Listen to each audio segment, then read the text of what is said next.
I'm Renfield, and you're watching Transylvania Tonight with Countess Carita and my Master Drac. Well, it's been a busy month for us in the office of the Rat Czar. I'm happy to say that our rat drop locations all over the country are open, and our rat in a box collections are booming. I never thought the program would take off so quickly. We're collecting rats by the millions, and in addition... what's wrong? It's in the box. What's in the box? Don't look in the box. What's in the box? Don't look in the box. What's in the box? No! I'm Countess Carita, and welcome to Transylvania Tonight. We have a great Christmas-themed movie for you tonight. It's so cute, it may even have you feeling like dancing a jig and climbing up a tree. And once you're up in that tree, you may even feel like jumping from branch to branch. We really do have a very cute movie for you tonight, even if it is a little bit squirrely. And to tell you more about it is the bushiest-tailed little vampire I know, my deadest Drac. Oh, thanks, Carita. Hi there, how you doing? Hey, it's good to see you. Thanks for dropping by to spend the evening with us. And did you hear what Carita said? Huh? She said I had a bushy tail. Well, that doesn't make any sense. Because, the only time I have a tail is when I'm a wolf. And even then, it's not that bushy. It's kind of long, but it's not really that bushy. Well, maybe it's a little bushy, Do you hear what else she said? She said tonight's movie's kind of squirrely. Well, I think that's just nuts. You know what I mean? But I guess the only way to find out is to get the movie started and see what it is. So, let's start the show right now.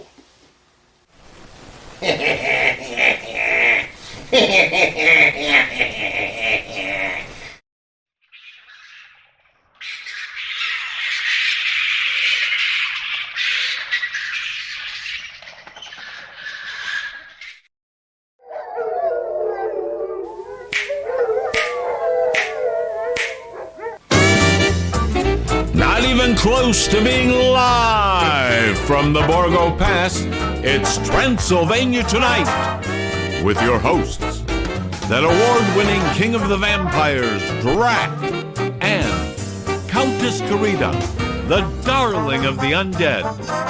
Join Drac and Carita for tonight's feature film, The Great Rupert.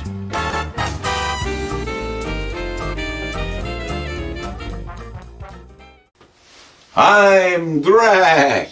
She's Countess Carita. And welcome to Transylvania Tonight. We have a great Christmassy movie for you tonight called The Great Rupert. Oh, doggone it, it is great. And it stars that legendary comedian, Jimmy Durante, as a down-on-his-luck boxer who... No, he's not a boxer in this movie. Oh, it stars Jimmy Durante as a down-on-his-luck wrestler who... No, he's not a wrestler either. That's right. In this movie, Jimmy Durante plays a down-on-his-luck baseball player. No, he's not a baseball player either.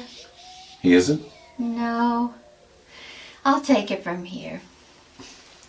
In this movie, Jimmy Durante plays a down-on-his-luck vaudevillian who does his irresponsible best to provide for his family. The film is directed by Irving Pichel, who many of you may know as the actor who played Sandor in Dracula's Daughter. So, now does Irving Pichel play a down-on-his-luck boxer? No, he directed the film. The film was made by George Pal and is about a dancing squirrel. Oh, okay, I remember now. Yeah, Jimmy Durante is a down-on-his-luck vaudevillian who has a pal named George who's a squirrel, who's a former boxer, wrestler, and Major League Baseball player. Not even close. George Pell produced the film, and the squirrel's name is Rupert. Then who does the squirrel play? The squirrel is played by a squirrel. That's it, I'm lost. You should be used to that. Yes. What? Well, the squirrel is played by a squirrel thanks to stop-motion animation. The film was made by George Pell, who many of you may know from his stop-motion animation, like the Puppetoons series he did, or films like The Time Machine, or Doc Savage, Man of Bronze. And the War of the Worlds. Oh yes, I forgot that one. Oh, wow. Well, how could you forget War of the Worlds? Man, now I really want to see this movie. So let's get it started right now. Roll the great Rupert.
This is it, Rupert. Our big chance. Maybe next week your name will go up in lights. Rupert, the talk of the town. You won't let me down, will you, Rupert? You'll do everything just like I taught you, huh? Ah, yes. Now, how about a dress rehearsal? Here. The curtain is up. You're on the stage. Stay right there when I tell you. Now get ready for our song and dance. Are you all set? Now, 1, 2.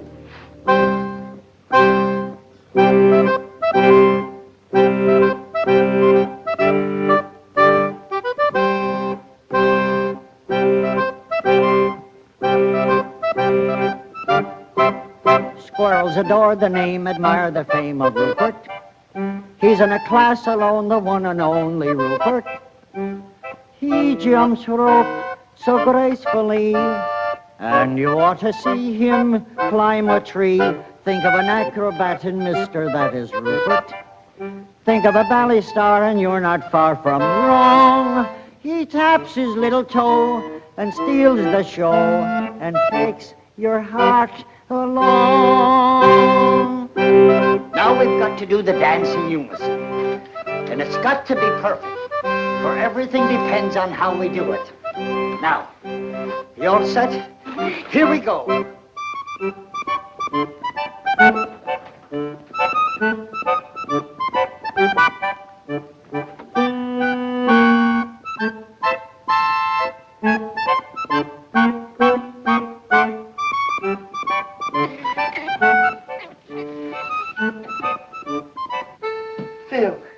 Phil, I'm so glad to see you. Joe, how have you been? Oh, not too good, but everything's going to change now. Here, sit down. How are you, miss? Flo, this is Joe Mahoney. He used to work out of my father's office. And the best lion tamer in the business. Weren't you? Go on with you. Delighted, I'm sure. Thank you. Well, what's this new act that you wired me about? Well, here it is. Now greet the man, Rupert.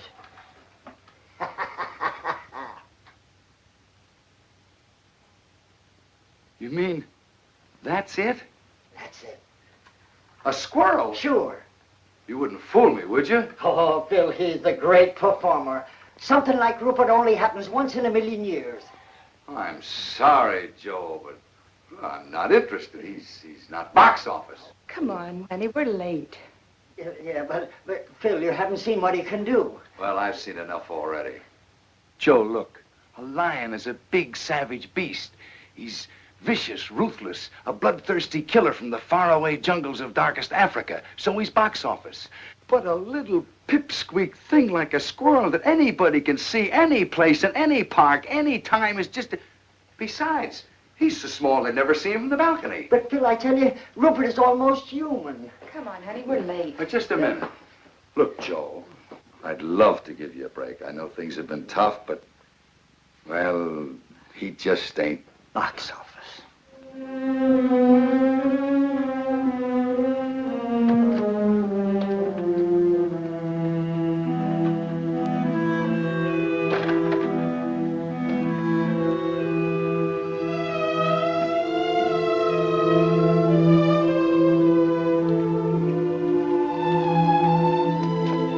Goodbye, Mr. Dingle. I'll pay every cent that I owe you. You should, Mahoney, you should.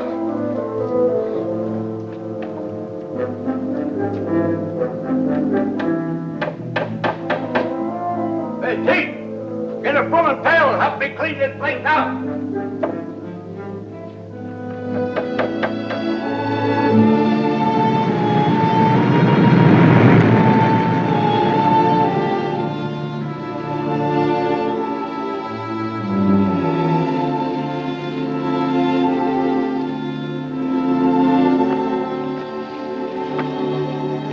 It's nice and peaceful here, ain't it?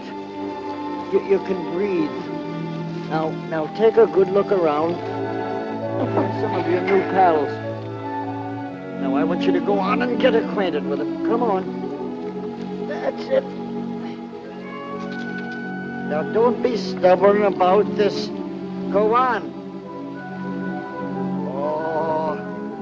Oh, to be sure. It's a silly outfit. There you are. They would have laughed at you. Yes, I know. Now go on. Yes, I know you don't want to. Go on. I know you'll be happy here. I know they're going to love you. You'll be the life of the party, doing the somersaults and all the cute little tricks that I taught you. Go on, I tell you. Beat it, I tell you. Beat it, I tell you.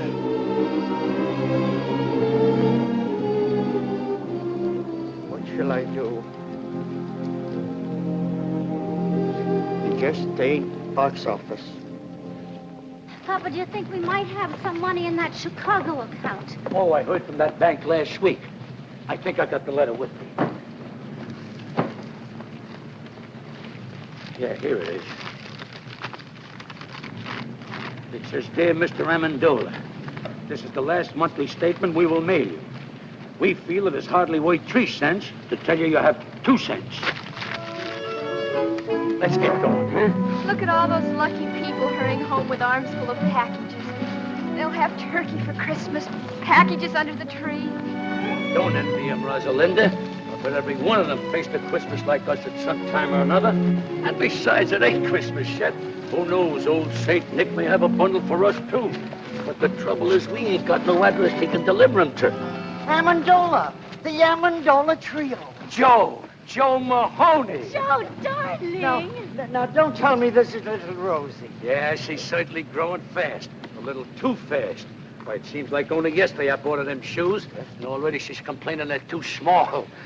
And with you, Amendola, how's the act been going? Us? Great, sensational. Why, if I made any more money, I'd have to buy myself a wallet. And you know something, Joe? No. We've played the circuit so many times, just for a change. We booked the European tour. Europe? London, Paris, Budapest. And in India, we gave a performance the audience will never forget. Why? Because there were elephants. No. Please, a little respect for that joke that's older than you. Sorry, Joe. I see you haven't been doing so good, huh, Joe? Well, to tell you the truth, it has been a little... You don't have to tell me it's the same with us. We haven't worked since Rosie cut her second teeth.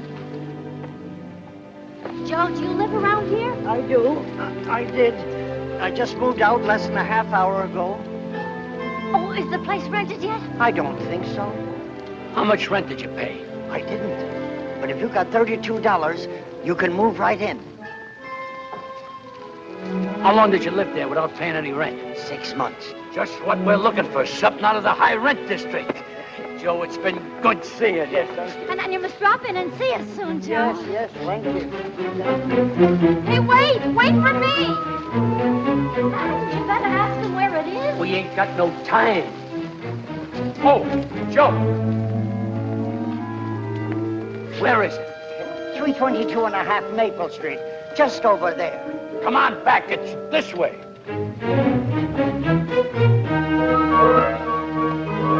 Hey, wait for me! Merry Christmas!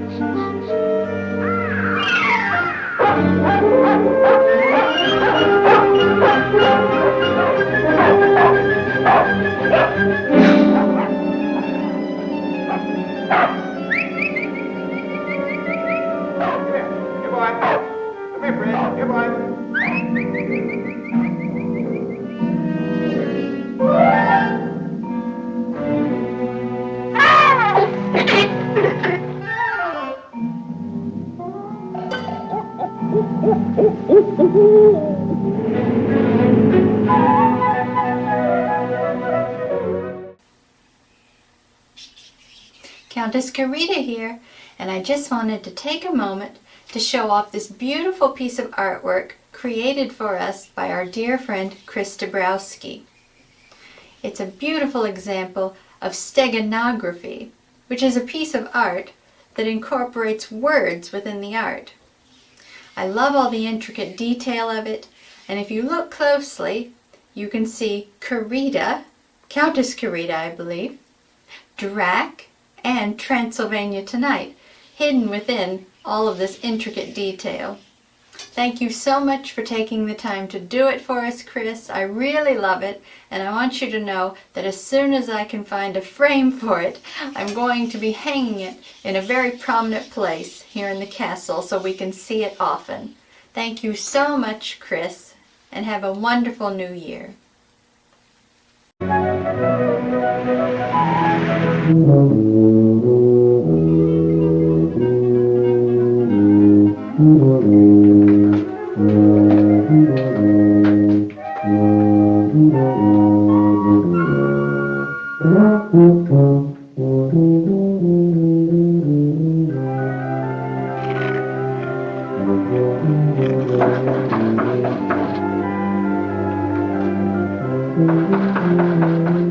Oh, hello.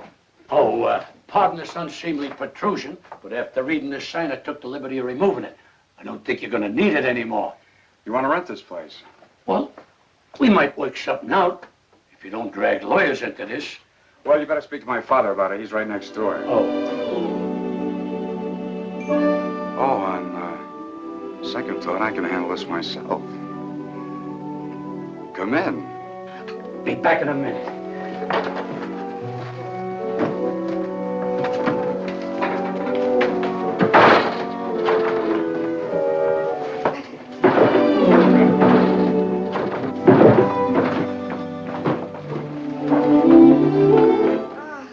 Gosh, it's good to be home. My name is Amendola. My name is Pete Dingle.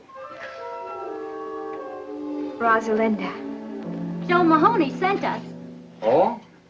Well, that's okay with me, but don't mention it to my father. The rent will be $32 a month. Well, I don't mind electric bulbs that are unfrosted. And I don't mind beds with springs that fight back. Or window shades that curl up like anchovies. But there's one thing I can't stand. Leaky faucets. Oh, do you mind? Not at all. Perfect. Well, Mama, you might as well start unpacking. This ain't exactly the bridal suite at the Waldorf, but who knows? If we give this place a good cleaning, we might find an extra room. Good cleaning is right. Look at all those cobwebs. Rosie, don't touch those cobwebs. They're probably holding the building together. Well, now that all the business has been taken care of, I'll... What you see, Mr. Amendola, my father, unfortunately, wants his money in advance. And a lucky man he is, too, your father. Having a son so gifted in the art of music. Oh, well, I just fool around. Tut, I know. I, too, am a musician. And modesty compels me to admit that I play a pretty piano. And if necessary, I can even play an ugly one. Well, don't forget, feel free to drop in at any time. Well, thanks very much. Now about the rent. Oh, I think I'm going to like it here. Well, I hope so. Now, if you don't mind, I'd like to change. Oh, no, not at all. I mean, well, I'll see you later.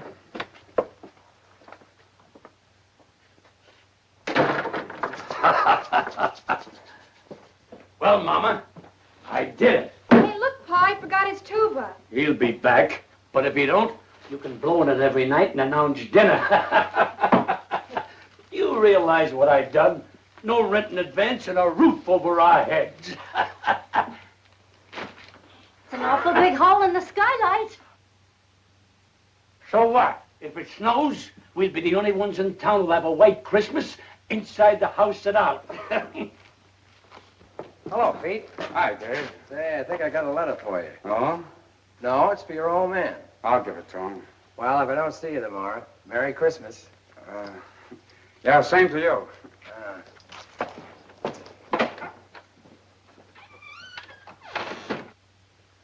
Did you clean the place? Clean it? I rented it. Good. You can work if you make up your mind. Who'd you rent it to? Their name is Amendola. There? Uh-huh. How many are there? Oh, just 3. They're awfully nice people. Well, that's good for a change. I'll take the money. There's a mother and a father and a daughter. Okay, give me the $32. And you know, they didn't even ask for any redecorations or repairing anything. You know, that saves us a lot of money, Pa. Pete, don't tell me you let them stay without paying. Oh, you're gonna get it. They're awfully nice people. A mother and a father and a daughter. Yeah, you said that before. Look, son, I want that $32 right now. And if you don't get it, I'll go over and get it myself. And if I don't get it, out they go. But, Pa, I gave my word of honor we'd wait a couple of days. You don't want to break your own son's word, do you? Oh, there he goes again. Honor, charity, love thy neighbor, everything but money. Tell me, son, what did money ever do to you that you hated so much? I'll get it. Oh, hello. Hello. You forgot to give me the key. The key? Oh, yes, the key. Here it is. Thank you. Hey, wait a minute. You're gonna stay, aren't you? Well, if my father... Who is it, Pete? Look, don't go away. I'll be right back. Who was it? Oh, the postman. It's for you. National Security Bank. Now, what are those chiselers worth?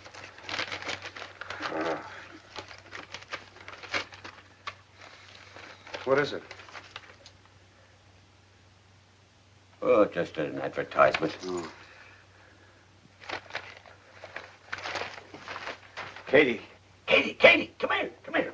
Frank, what is it? Katie, that worthless gold mine I invested in 10 years ago is paying off. Heavens, no. Look, here's a check for $1,500, and they say we're going to get the same amount each week from now on. Mercy. It's the day before Christmas, too, Frank. It's money from heaven. We should go to church and pray. Oh, yeah, sure. But first, I'll go down to the bank and cash the check. I know that apartment isn't what you folks have been used to, but, you know, with a little paint and fixing it up, You mean you'll redecorate it? Well, I'll speak to my father about it. Oh, and Mother's been having a little trouble with the stove. It's awfully old. Well, we'll see what we can do about that, too. Maybe get you another one. A new stove. Shh. Is there somebody asleep in there? My father. I mean, well, my father's a little reluctant about investing money. He has to be handled with kid gloves. Say, how about going for a walk? Not in these shoes, I wouldn't. They pinch my feet. We'll go get some others. I'll wait for you. It'll be a long wait. I haven't any others. Well, what size do you wear? I'm dreaming of a size 4. Why? Stay right where you are. Not a word of this to a soul, Katie. Not anybody, especially that lazy son of yours. If he finds out about it, he'll blow that blasted tube the rest of his life. Mom, what size shoe do you wear? 6'5". Oh, never mind. Now, don't you go buying shoes for me for Christmas, because I've got 2 pairs already. Isn't that nice of him? Not a nickel in his pocket and still thinking of buying me shoes. Oh. Just for that, Frank, I want you to buy a nice necktie for him and put it under the Christmas tree. He likes those hand-painted ones. I saw some perfectly lovely ones for only $5. $5, eh? I'll get some paint out of the attic and paint one myself.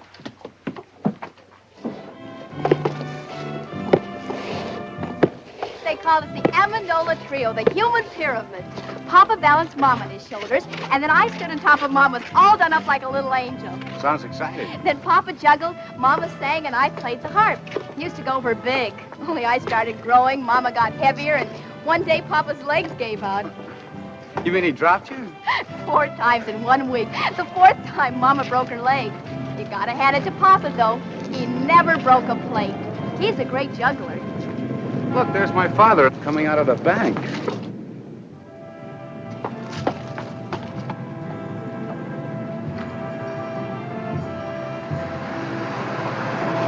I wonder what he was doing in the bank. I've never been in a bank. Just to think of all that money in one place. We thought the price of this tree was $7. Yesterday, $4. Now, what am I bid? 40 cents. 40 cents. Who make it $1? $1. I wish we were going to have a tree. But of course, with the moving and all. But we've talked enough about me. Tell me about you. Where do you work? I don't. Well, that is, I write music. Oh, does it pay? No. Then you don't work. Well, I don't have a job. Can't you find one? I've never looked for one. So what do you do for money? I don't need money. But suppose you were walking along with a girl and she wanted a malted milk. What would you do? Well, that would be pretty embarrassing. Oh, I'm sorry I said that, Pete. Come on, let's go home. All right, folks, just 2 more left. Now, what am I bid for this one? 40 cents. $1.50. $1.50. Do I hear 2? $1.50 once, $1.50 twice. Sold to this gentleman for $1.50. And now for the last tree. All right, folks, it's your last chance. What am I bid for this one? 40 cents. 75 cents. 75 cents. Do I hear $1? $1? Will someone make it $1? 75 cents once, 75 cents twice. $1. $1 I've got. $1 once, twice. Sold to this gentleman for $1. Here you are, buddy. Say, mister, would it be all right if I pay you 40 cents now and the balance later? Sure. Just take the elevator up to the 18th floor. That's our credit department. This is a cash sale, buddy. Do you want the tree or don't you? Hey, wait! Look, you can have the tree. Give me the 40 cents. Oh, thanks. I'll pay you the rest as soon as I can. I'll give you a week. If you don't pay it up by then, I'll find out where you live and take the tree back.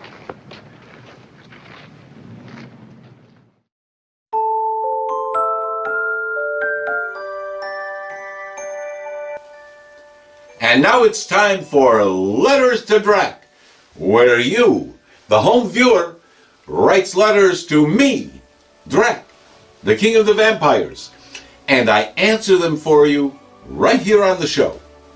Do we have a letter tonight, Karita? We do. Oh, great. Let's get to it. A viewer writes, Dear Drac, do you and Karita have Christmas and holiday traditions that you observe? Your pal, Kevin Shaw.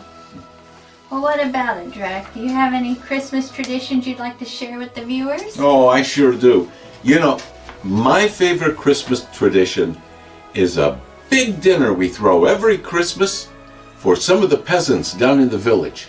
You know, we invite them all up for dinner, and we promise them it's going to be a fang-free night, which the suckers always believe, right? And then Karita has made this huge, beautiful meal, and we all sit down and share it together. The Count, the Countess, and the peasants, you know. And it's beautiful every year. Except, well, this year we had a little bit of an incident, you know. Because as we were eating, one of the peasants realized that, well, their piece of meat had a tattoo on it. And it just happened to be a very unique and distinct tattoo, that they all knew one of the other peasants, Gregor, had. And then they realized that they hadn't seen Gregor for the last week. That was kind of awkward. So, other than that, that's my favorite tradition. When we have dinner with the peasants, and then we lock the doors, and we thank them. That's it for this edition of Letters to Drac. Tune in next time for an all-new letter. I can't believe you brought that up again. Well, come on, Carita. I mean, how many times do I have to tell you, Skin the meat.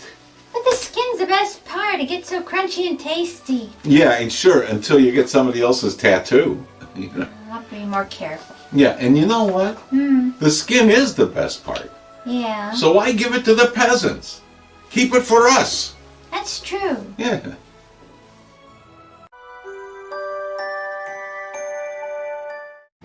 $11, $12, $13, $14, $15. Why didn't you leave it at the bank while you were there? At the bank? Katie, you're not serious after all that happened to our little savings in 1929? No, sirree. They're never going to get any of my money again. I'm going to hide it right in this house.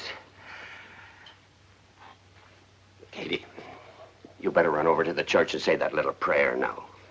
Frank, you're sending me away because you want to keep the hiding place a secret from me. Oh, no, it isn't you, Katie. It's Pete. You're too soft-hearted with that boy. I'm afraid that What's the use of money, anyway, if you hide it? Money's for buying things, to enjoy life, to have some pleasure. Ah, that's a lot of hooey. Money is for security, not to worry about the future, to enjoy sleep. All right, Frank, I'm going. And I don't care if you stick that blasted money up the chimney and let it smoke till it smells like a ham butt.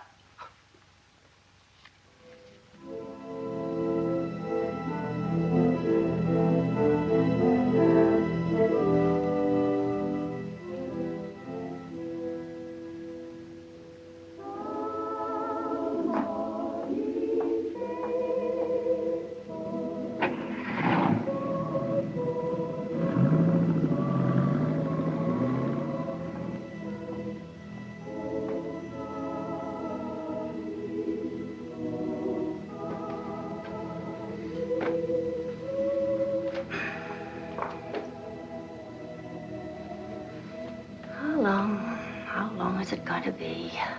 Moving from one place to another, always moving, never having a place to call our home.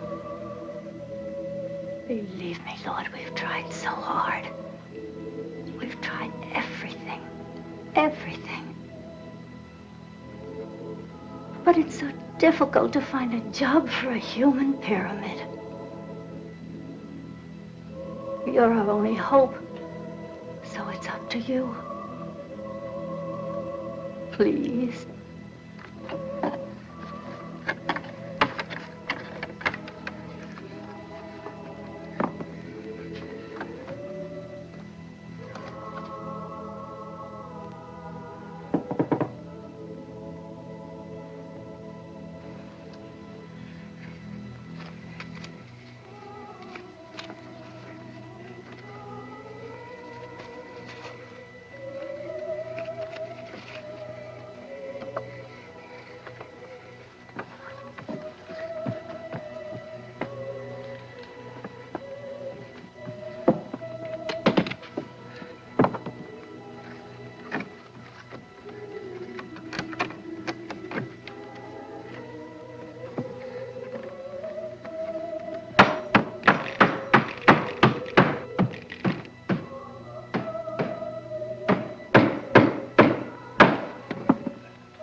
Tomorrow's Christmas.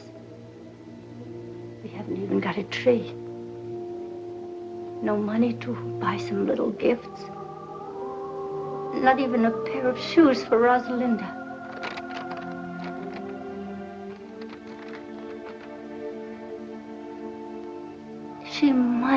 those shoes, Lord. She needs them real bad.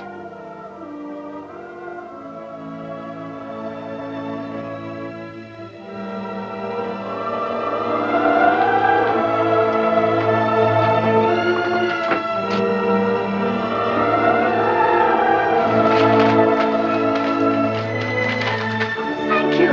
Thank you.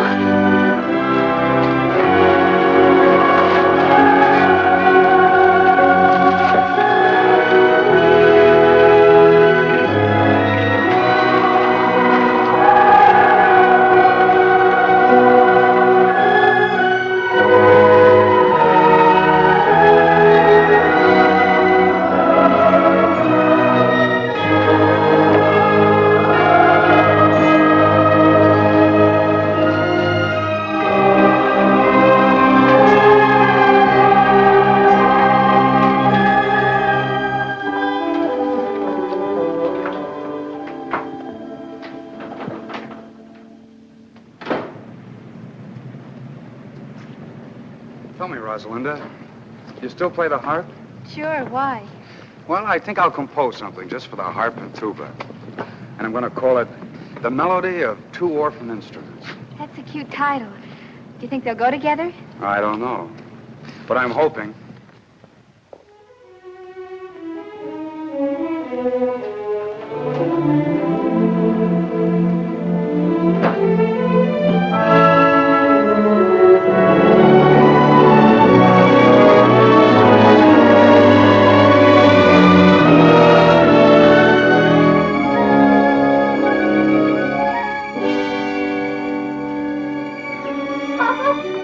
Papa, wait!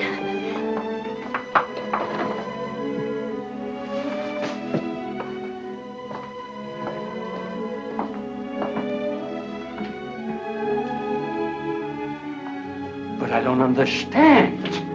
A tree, presents. And look at it, Papa. A turkey and cranberry sauce and plum pudding and candy and nuts. And look, brand new shoes. But how? I don't understand. You couldn't have won it on a quiz program. We haven't got any phone. No, Papa, I didn't win anything. Mama, your wedding ring. You didn't hock your... No, I didn't hug anything. All I did... I know. You wired that drummer in Boston who had a crush on you. That sheik with the patent leather shoes and tuxedo. I remember what he said when we announced our engagement. If ever you needed anything... Papa, that was 22 years ago. I don't care if it was 100 years ago. I never trusted a guy with a tuxedo, especially a rented one. Oh, let Mom explain, Papa. No, the money didn't come from him. It came from... Here, Papa. You better sit down. Better loosen your collar, Papa. Rosalinda, bring Papa a glass of water. Papa, you love me, don't you? Of course I love you. And you trust me? You'd believe me if I told you something, wouldn't you? Even if nobody else in all the world would believe me, you would believe me, wouldn't you, Papa? Sure I would, Mama. Well, I was sitting right here in this chair, and I was praying. And, well, this money, $1,500, come floating right down through the hole in the skylight. $1,500? From heaven? You do believe me, don't you, Papa? If you said it, I gotta believe you. Oh, Merry Christmas, Papa. Merry Christmas, Papa. You see, Rosie? I told you old St. Nick wouldn't forget us. All we needed was an address.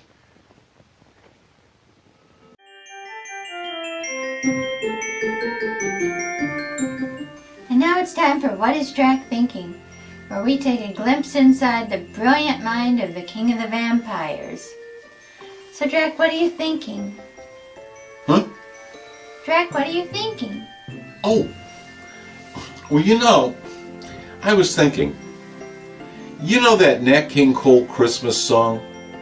The one that goes, everybody knows a turkey and some mistletoe helps to make the season bright. Mm-hmm. Not so bright for the turkey, is it? No.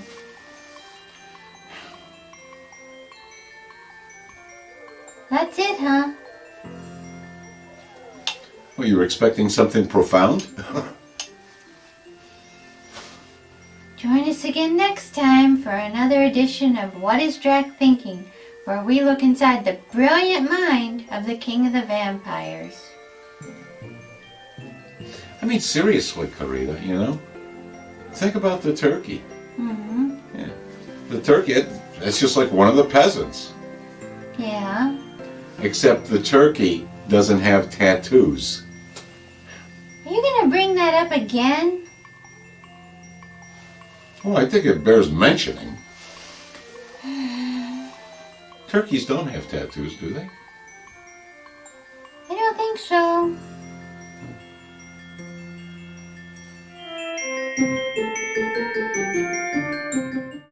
Frank, this perfume is lovely. Dangerous. Such a big bottle.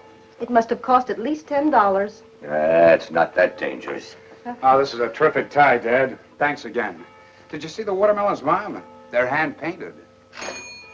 Now, who's that?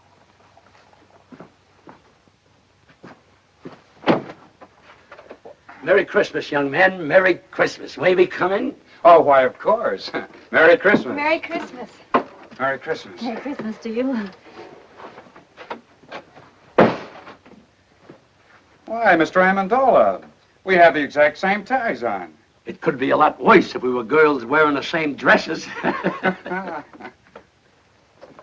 Oh, Mom, Dad, this is Mr. and Mrs. Amendola and their daughter, Rosalinda. How do you do? We're your new tenants. And the Yuletide season being upon us, we thought we'd drop in and pay you a visit. To pay what? A visit, Frank, a visit. Oh. Well, make yourselves comfortable. Oh, do sit down, Mrs. Amendola. I'm glad you brought your harp, Rosalinda. Can we put it right over here? Yeah, stick it right. That's a nice tree you got there, Mr. Dingle. Where did you get it? Molinary's? Uh-huh. Maybe we ought to go down there next week and make our payments together.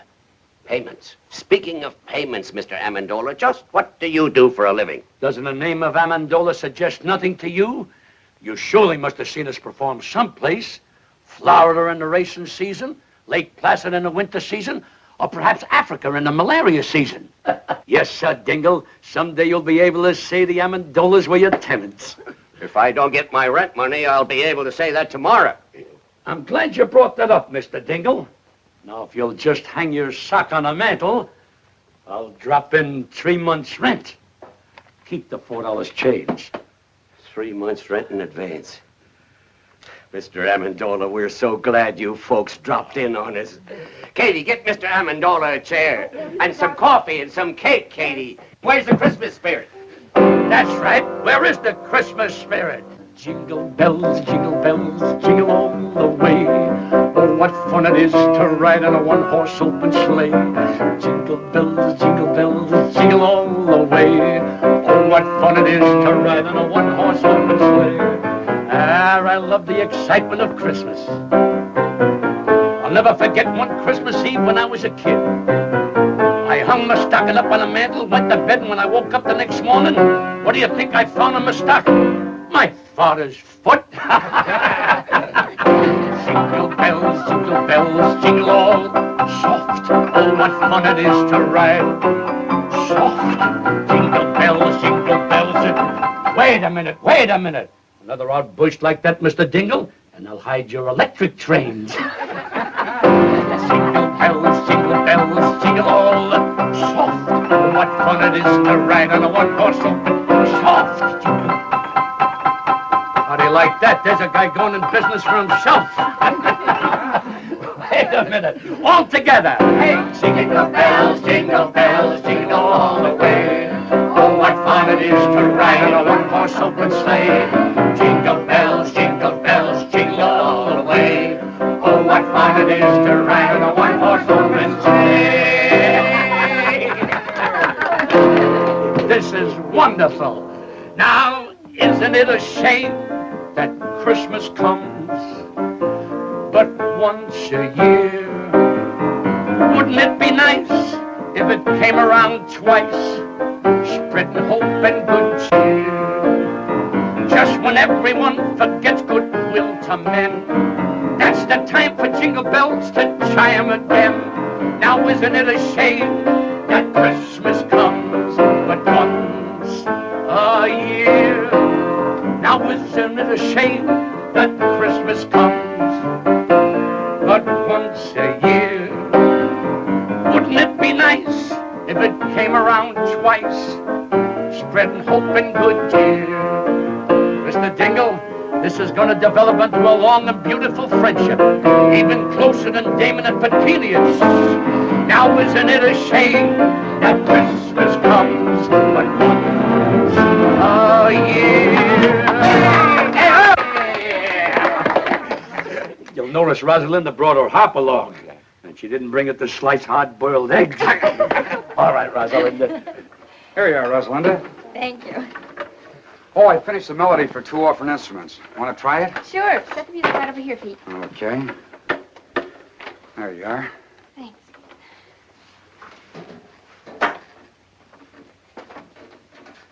Ready? Yes, uh-huh.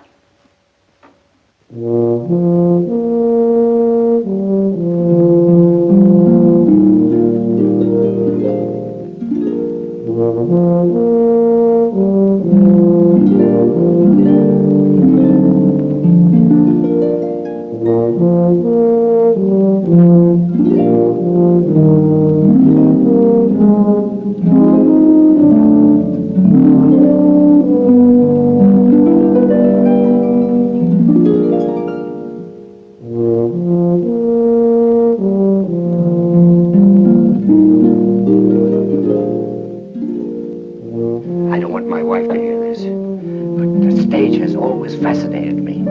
Don't you think I got a very fine singing voice? Why, the bathtubs of the world are full of singers, Mr. Dingle. But did you ever hear of anyone doing a backflip in a bathtub? No. And you know the reason why? Because only a few of us are acrobats. Oh, acrobats, I'd just love to learn a few tricks. I'm always so dull when company comes. I can't do a thing. Can you teach me a few things? Why, I'd be glad to teach you. If you got anything around here we could rig up like a teeter-board? A seesaw? Yeah. Oh, I think so. Let me see now. How about a table leaf? You got one? Yeah. Go get it.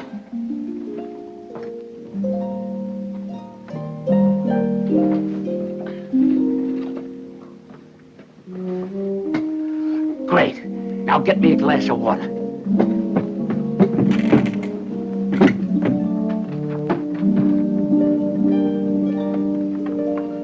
Thanks. Why, this trick is so simple, I taught it to Rosalinda when she was only 3 years old. Now you get up in that chair.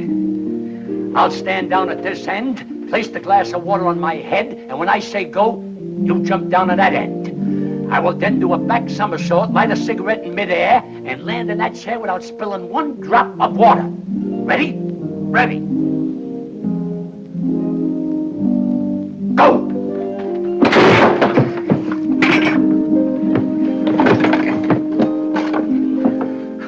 Dynamite!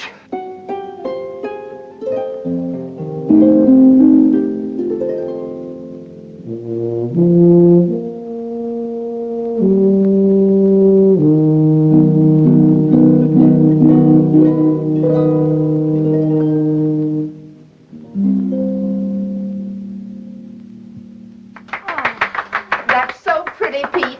And he wrote it himself. How well he plays the tuba. Oh, it's lovely, Pete. So are you. Gosh, Rosalinda, your hair, your dress. Gosh, you're beautiful. Thank you, Pete. May I have this, Pete? Oh, sure, sure. I wrote it for you. Look, somebody's coming to see us in a beautiful car. Rosalinda, go down and see who it is. It might be somebody important.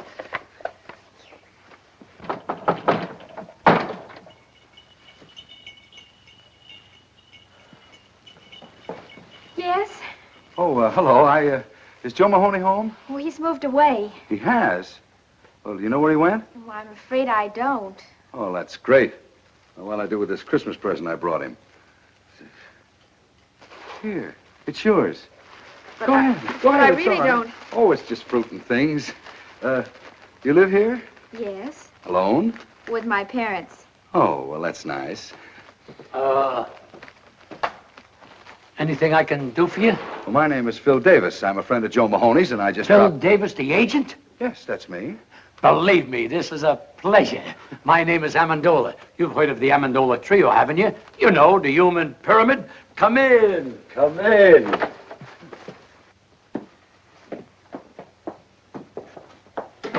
Now, don't pay any attention to this apartment, Mr. Davis. We just moved in yesterday. Not much of a place, but for certain reasons, it fascinates me. Oh, Mr. Davis, take a look at this poster. You're gazing on one of the greatest vaudeville acts of its time. And the only reason we disbanded was because of my little daughter's rapid maturity. Oh, yes, I can see what you mean. Oh, Mr. Davis, I was just thinking, I can work alone. Why, I can out-juggle anyone in the business. And you know something? I can juggle 25 plates with one hand. And with the other hand, I pick up the broken ones. Just a little joke I used in the act. Now, if you give me your undivided attention...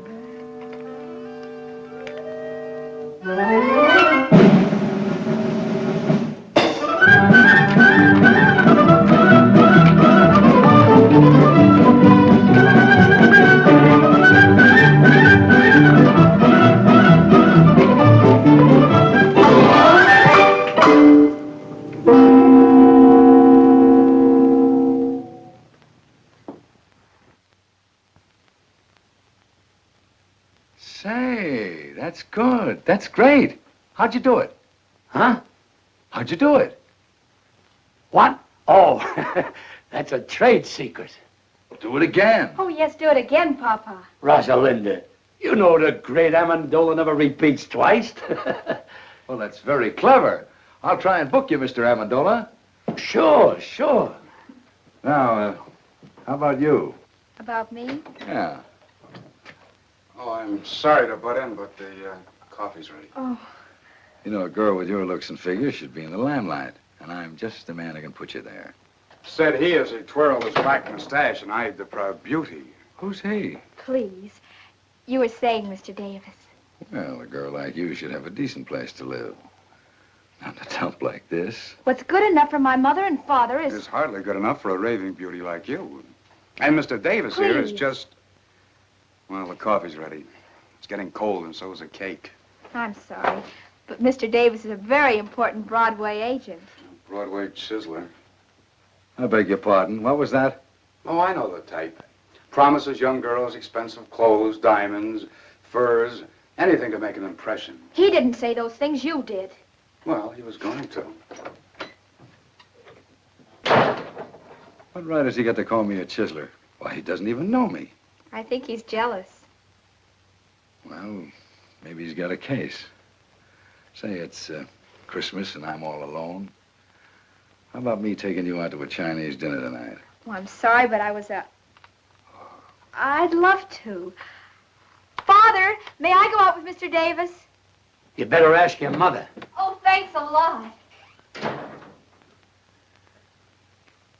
I threw 5 nuts up and only 4 came down. This defies the laws of gravity.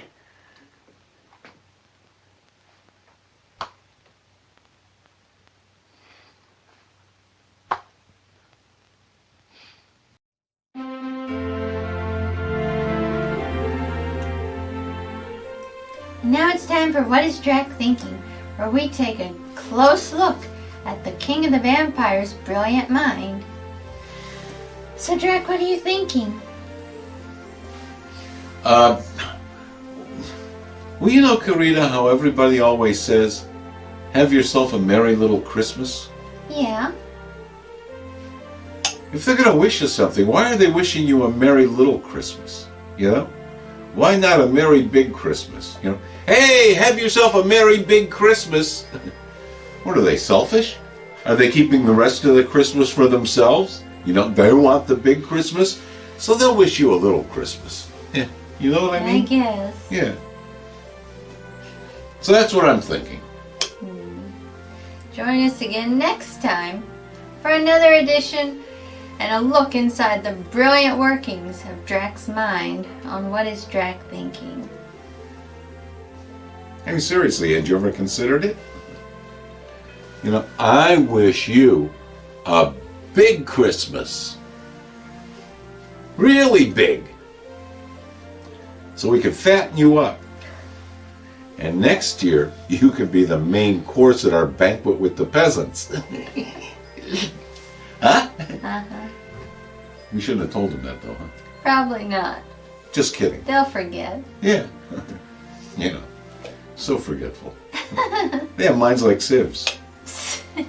Not like my mind. No. No.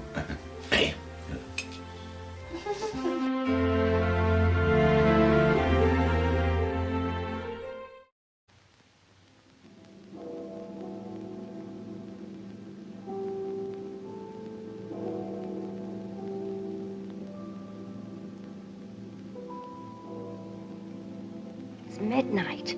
She isn't home yet.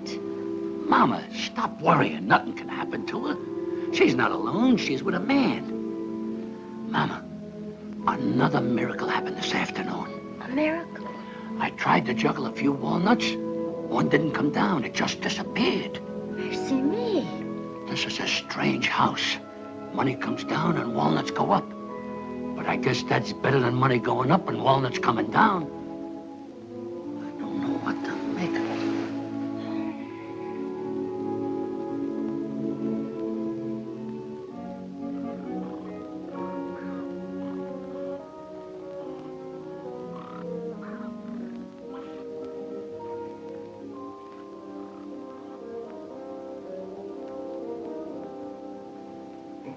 Katie.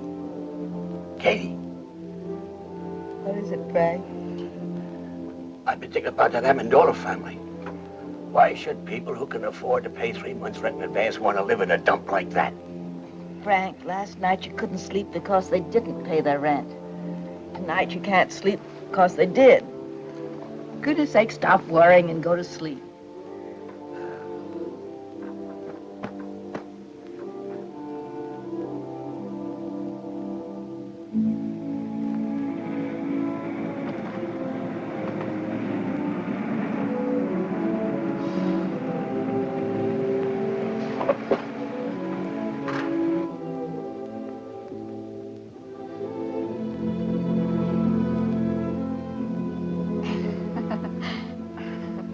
Why don't you check out of this town?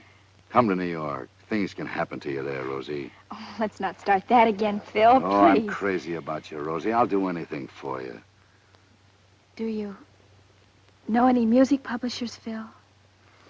Sure, dozens of them. Why? Well, I wrote some music. I think it's beautiful. If you could take it Well, to I some... didn't know you were a composer. Melody for 2 orphan instruments by Peter Dingle. Who's Peter Dingle? Oh, you see, well, I put a man's name on it because I knew no one would even look at it if they knew a girl wrote it. Well, I'll see what I can do. If it's any good, I'll try and have it published. Oh, thanks a lot, Phil. Well, good night. Wait a minute. See you tomorrow.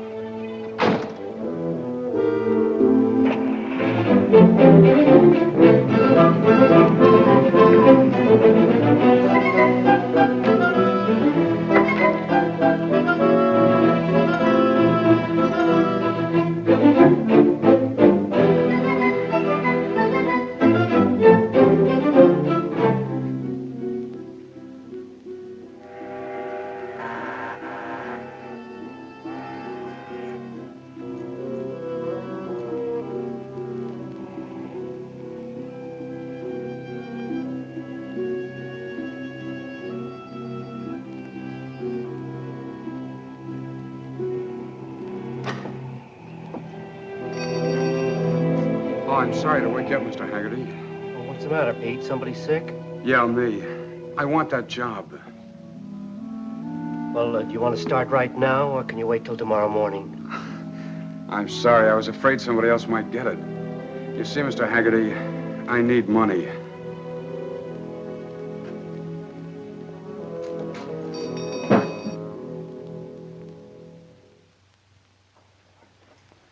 Hey, Pete. Yeah?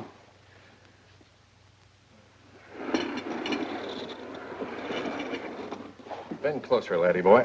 This is for your ears alone. I got a sure thing in the 6th at California today. Cut me in on 40% of the winnings and I'll give it to you. This one can't lose. It'll win in a walk. Yeah, and while our horse is walking, the others will be running. If you have another hot tit, Mulligan, leave it under the plate.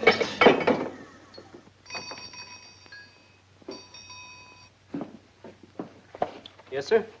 What's your best cigar? Oh, I got some good ones back here. Quarter apiece. Quarter apiece. How much does a whole one cost? It's just a little joke.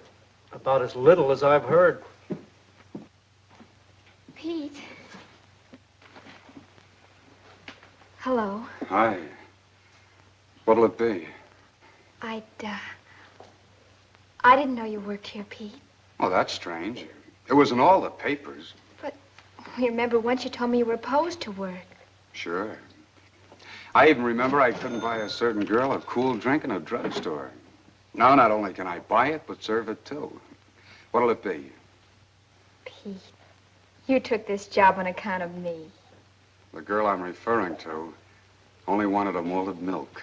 Can we go now? Oh, it's you.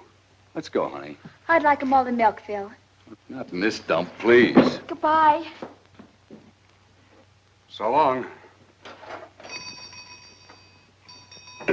Look, Pete, you're missing a great bet. That filly's sure to wind up in the money. Yeah, that's what I'm afraid of.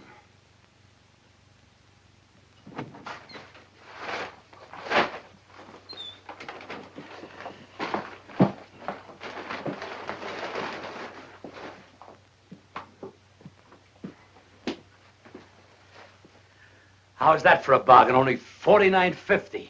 But, Papa, what do we want with a polar bear rug? This isn't an ordinary polar bear. Just watch. All you gotta do is twist the tune and... Music! It's also a radio. The other tune is for short wave. But we don't need it. Sure we do. It lends an air of quality to the place.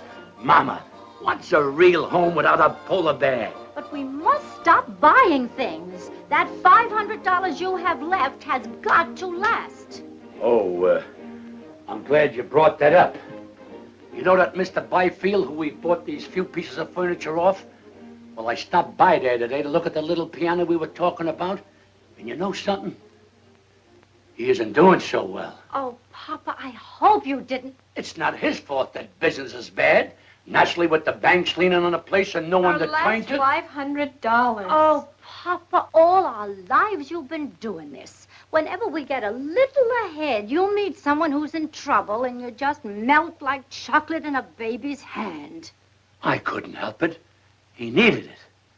But, Mama, we got nothing to worry about. We still got that $100 I gave you yesterday. No.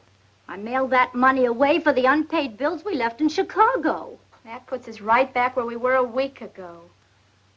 That's right. All you gotta do is do what you did a week ago. Pray. Well, I am praying every hour of the day, but if it's more money you want me to pray for... Why not, Mother? It's worth a try. Well, I just wouldn't have the nerve to ask again. Besides, it's selfish. But Papa just told us he helped somebody with it. That wasn't selfish. And besides, all you gotta do is ask and let heaven make up its own mind. Well, even if I could remember the prayer... You must remember, Mother. The same thing you said before. Well, I don't know.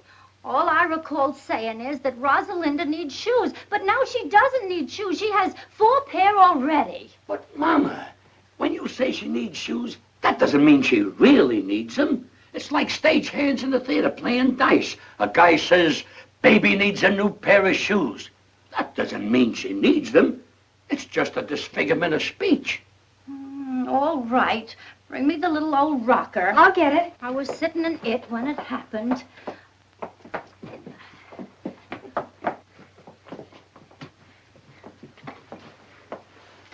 Say it, Mama. Say it.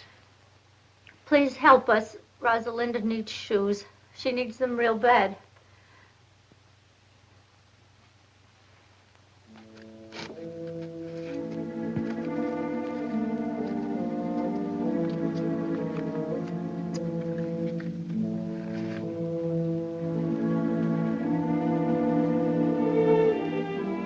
No use, Mama. The prayer won't be answered. Maybe it has been answered. And the answer is no. Well, we're grateful anyhow. I guess I better take this rug back to the shop.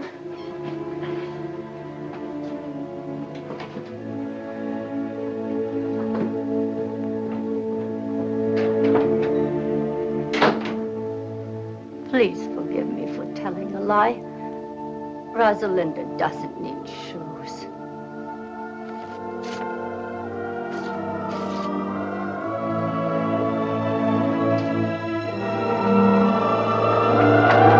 Come back! Come back! It's coming down!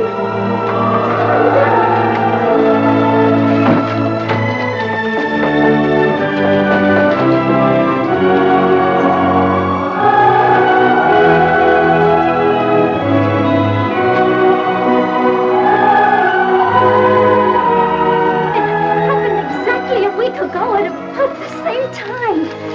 Exactly $1,500 again. Mercy me. Now all you gotta do is sit in that old rocker every Thursday at 3:30 and say, Rosalinda needs shoes, and click $1,500. It's funny how simple life can be.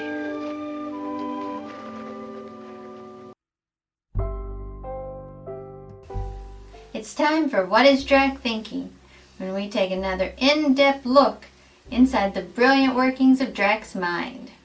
So Drac, what are you thinking? Well, you know, I was thinking about that seasonal poem, The Night Before Christmas, you know?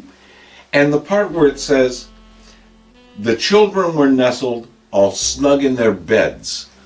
While visions of sugar plums danced in their heads? Exactly. Now, this is what I want to know. Sugar plums dancing in their heads.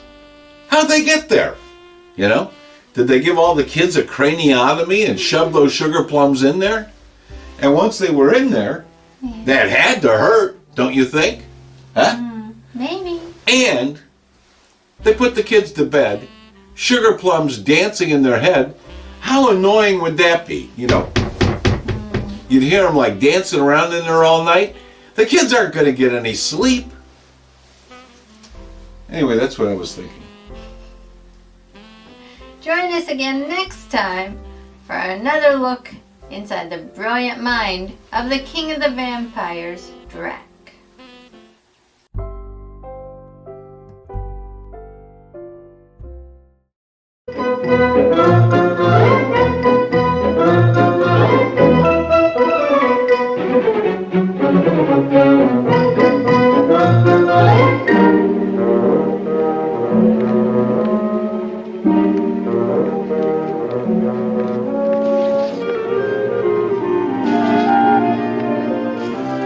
It's coming down.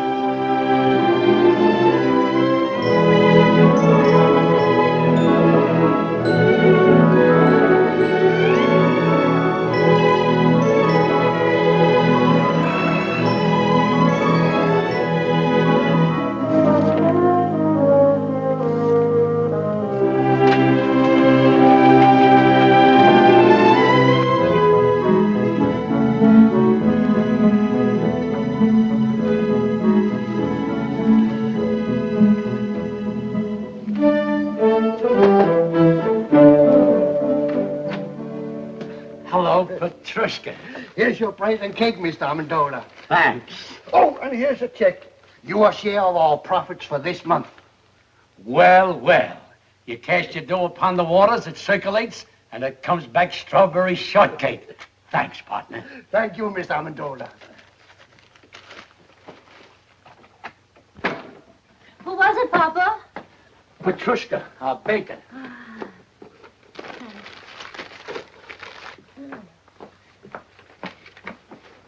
Oh, Mama.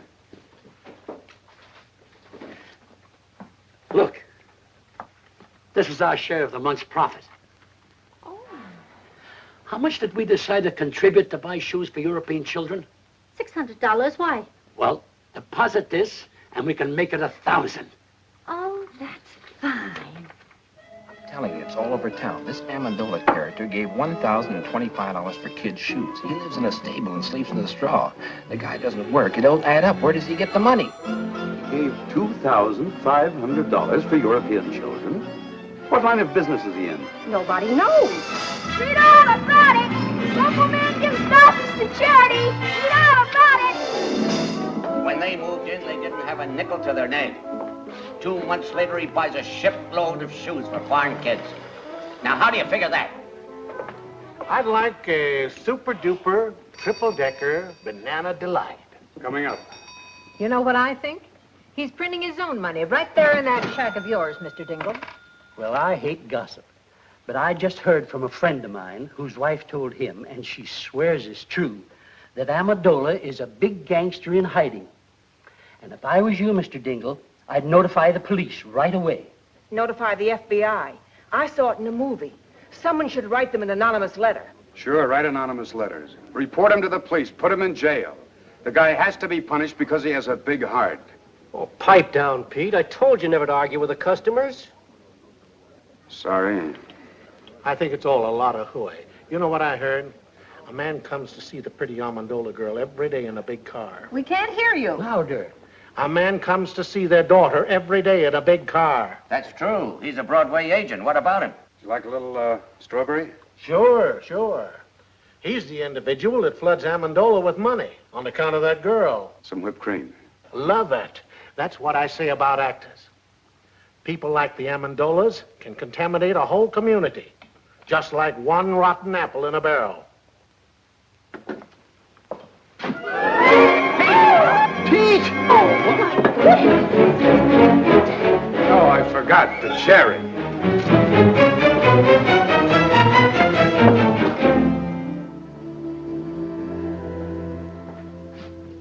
What'll it be? Bourbon and water. Hi, Pete. Oh, hi. Say, I had dinner at the drugstore, and I heard you pushed a chocolate sundae into a perfectly good customer's kisser. Is it true? No, it was a banana delight. You're hurt, Pete. Who hurt you, boy? Nobody. I just counted my money, and I discovered I was 16 cents short of my first million. That makes me sad. Listen, Pete. If you're open for a proposition, I know how to make some real dough. Get this. A friend of mine... Look, Eddie, why don't you make like a ballerina and dance away? Here, stick this in the jukebox and play something loud. This friend of mine is drilling for oil in California. He's down 9,000 feet. Got 500 more to go. So now it's oil stocks. Don't you ever give up, Mulligan? But, Pete, for only 2 G's, you can grab yourself 20% interest and become a millionaire in no time. Are you out of your mind? Where would I get $2,000? How about asking your old man? Oh, don't be ridiculous. My father gets a small pension. He's very happy if he can make ends meet. That's what you think, Junior. My brother-in-law, who happens to be a policeman at the bank, says that old man of yours has been cashing pretty large checks for weeks now. Yeah, wait a minute. I did see him coming out of the bank once, and he gets a letter from them every week. You see? All you have to do is ask him to back you. What father could refuse such a proposition? Tell me, Mulligan, is this really on the level? I'll tell you what I'll do. I'll introduce you to my friend. He'll show you the papers. And besides, he'll give you all the security you want. I'll see you tomorrow. There must be a screw loose in your head. Who's got 2,000? What 2,000? Pa, I know you have it. You've been seen in the bank cashing large checks lately. That's a lie. Now get out. I don't want to hear any more about it. But I'll pay you back. I'll repay you 10 times over. But I haven't got it, I tell you. I haven't got it. Pa, you must give it to me. You simply must. Get out, you crazy fool. Get out before I break that blasted tube over your head. Get out.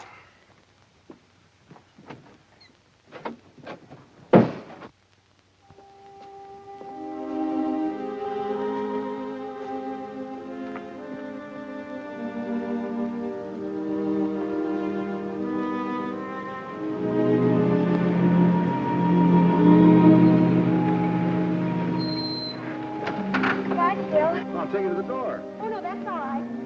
Should we get in on that? Sure. All right.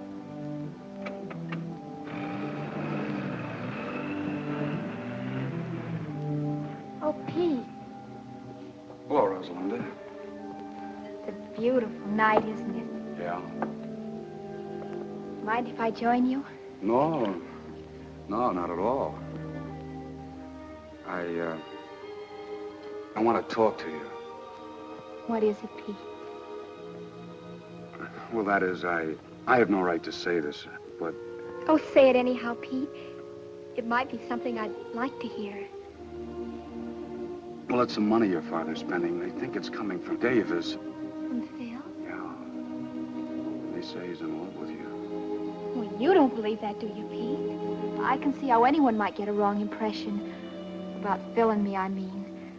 But there isn't anything between us, Pete. I can't explain to you about the money because there just isn't any explanation, but... Oh, there's no need for one. Not about Davis or the money or anything. Then what is it, Pete? Why are we sitting here like this when all you have to say is...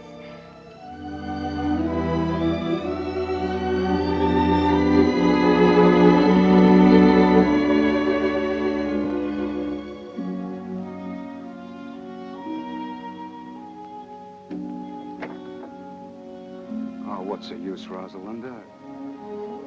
All right, suppose I am in love with you. That's not enough. $2,000 plus more luck than I dare hope for. And we might be able to do something about it. A marriage license only costs $2. Yeah, but how could we live? We could manage. How? By putting windows in my tuba and converting it into a Quonset hut? My mother and father didn't have a penny when they were married. And Papa says that that was the happiest time in their whole lives. Very true. Yeah, that's great. But I can't even juggle. We'll have to take that up the first thing in the morning. But why must we have $2,000? It's an oil deal. And it might come in. And then again, it might not. But if it did... what's the use trying to dream my way out of it? Pete, maybe Papa could lend you the money. Maybe. But $2,000? You can ask him. I'm sorry, Rosalinda. I'm superstitious about borrowing money that comes from heaven.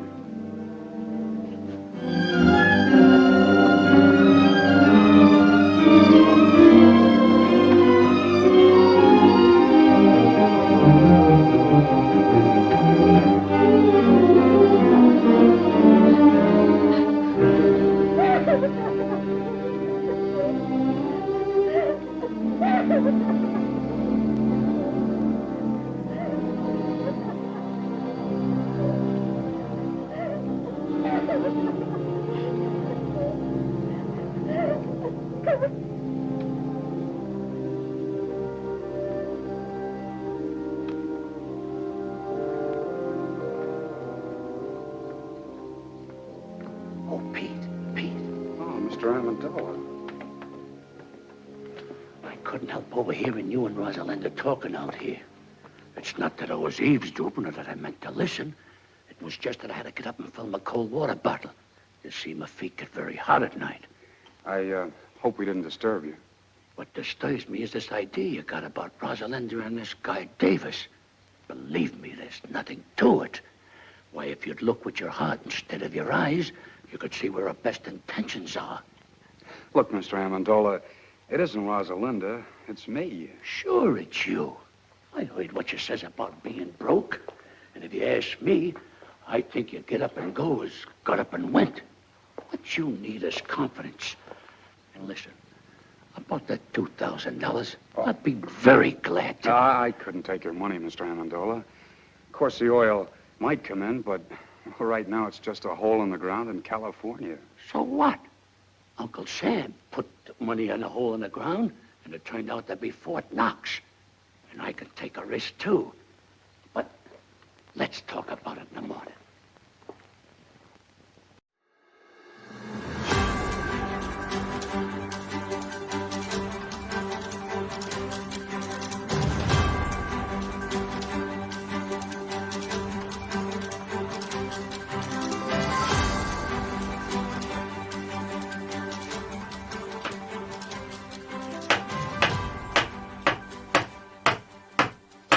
wonderful thing about vampires is vampires are nocturnal things.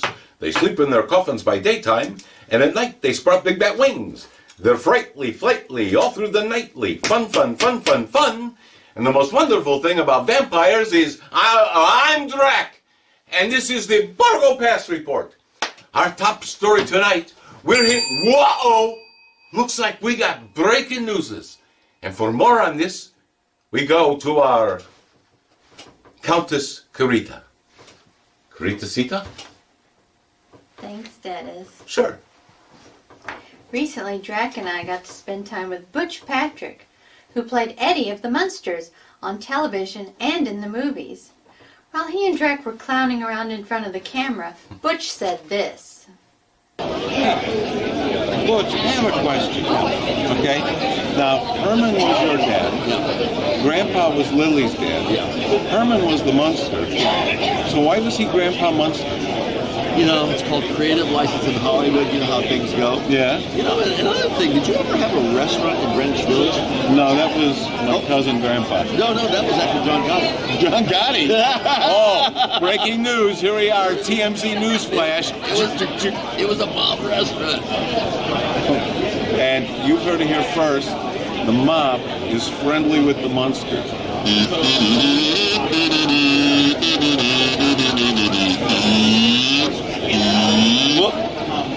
So according to Butch, Grandpa was mobbed up. Carita, we can't say that. Why not? We have a reliable source, Butch Patrick. Grandpa was friends with John Gotti. He even appeared at his 1992 trial as a character witness, and he went to his funeral. So, if Butch tells me that John Gotti was the money behind Al Lewis's restaurant, I believe him. And think about this. John Gotti was sentenced to prison in 1992, and Al Lewis sold his restaurant in 1993. Think about the timing.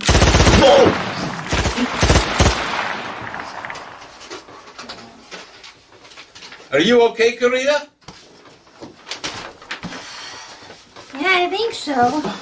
What's that? It's a note that was tossed under the desk during the shooting. It says, "Dummy up about Grandpa and Gotti. This is your only warning. Da mob." Well, gee, that's surprising. What, the gunshots? Well, no, that the mob would send a threatening note and actually sign it, the mob. But anyway, enough about that, okay? Uh-huh. In other news... Drac. Yeah, Bob? Renfield's holding on the line. He sounds pretty upset. Upset? Oh, well, put the little fella through. Master! What's wrong, Renfield? It's horrible. You know that as Rat Czar, I've set up collection points all around the country for people to drop off boxes full of rats. And today, we got this box. I was warned not to look at the box, but I had to know what was inside of it. What's in the box? It's horrible. What's in the box? I couldn't believe anybody could do something so gruesome. Get to the astounding part. What's in the box? It's the star of tonight's movie. Somebody sent you Jimmy Durante in a shoebox? No. How could somebody fit Jimmy Durante in this box? Well, I thought it was a bit too small for that. So it's not Jimmy Durante? No, you couldn't even fit Jimmy Durante's nose in this box. It's that little scamp Rupert. He's the real star of tonight's movie, you know? Are you sure? Yes, I'm sure. He's the star. They even named the movie after him. No. I mean, are you sure that it's Rupert in the box? Yes. He's even wearing his little kilt and tam o' shanter.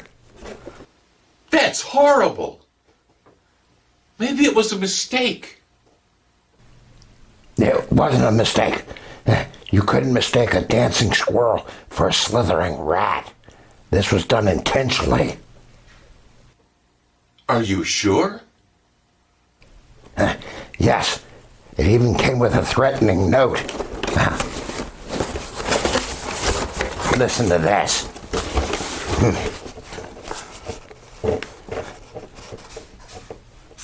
Rat Czar Renfield, we hope you enjoy the visit from your little friend. Knock it off with the raticide.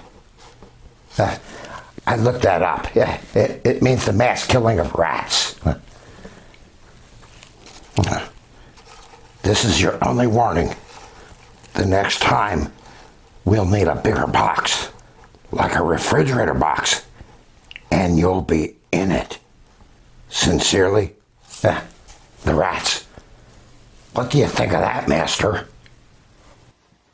Well, I think you need to be careful. In fact, I think we all need to be careful, because we just got a warning too. You did? What for? For saying that Grandpa Munster was in the mob. You okay, Carita? See? What's that?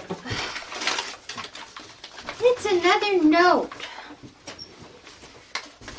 It says, I know we said in our last note that it was your final warning, but we really mean it this time. This is your final warning. The mob. You see that, Renfield? I told you. I think we all need to be more careful, because it looks to me like the rats and the mob mean business. Well, maybe the mob can intimidate you, but I'm not going to let a bunch of filthy, dirty rats change my plans for America.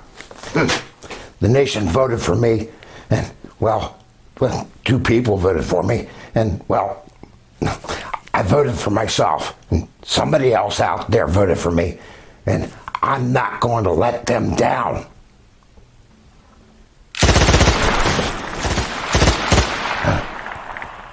You know, Master, I was thinking, maybe we need to be more careful.